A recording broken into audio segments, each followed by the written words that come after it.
So it's Christmas time, and every Christmas I make fudge. And I make fudge the way my mom made it, so this is how I make it. I'm so excited to share this with you. Okay, so we're gonna start with our burner on medium-high heat. You don't wanna cook your fudge on high because when it gets further in the cooking process, it will scorch because of the milk in it.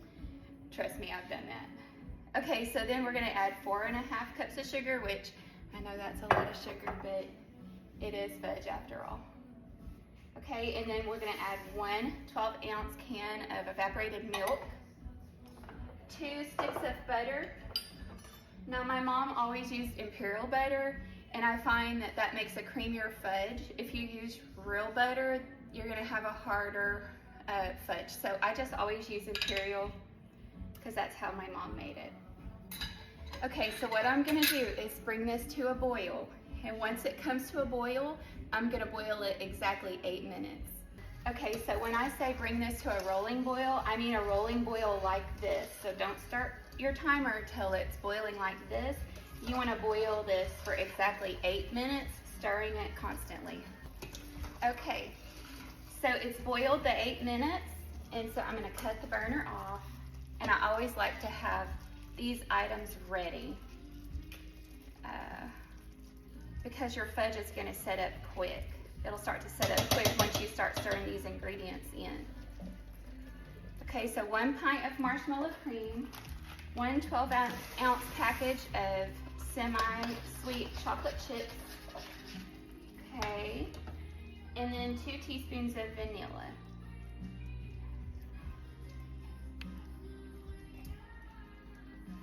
Okay, and get that stirred up.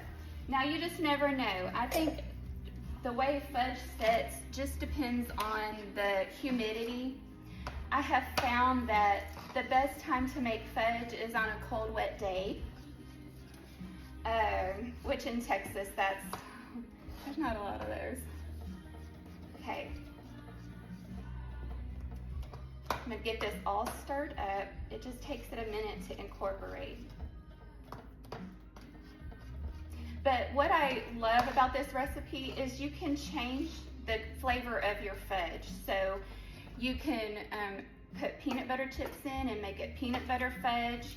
You can put white chocolate chips and make white chocolate fudge. I also like to do that and add a couple cups of crushed Oreos, and it makes it like a cookies and cream fudge.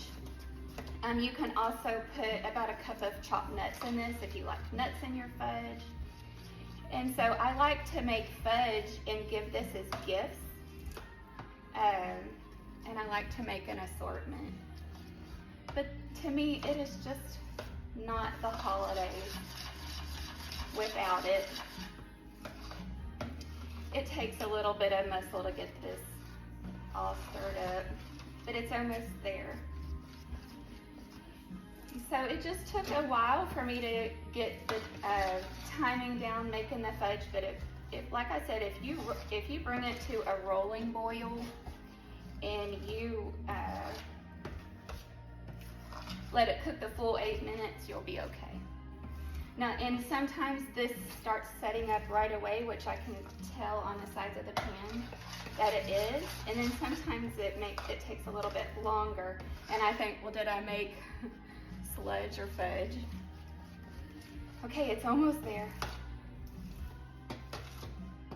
Okay, so I have found too that the best pan to let the fudge set up in is a buttered glass 9x13 pan. You can use metal, but for some reason, it'll just set up better.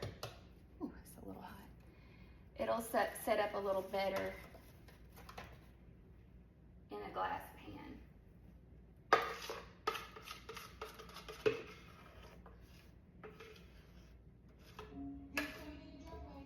Okay. So I'm gonna let this set. A lot of times when I make fudge, I like to make it the day before so it just has time to set. So this is my recipe for my fudge. That I got from my mother. I'm so excited to share it with you. Let me know how you love it in the comments.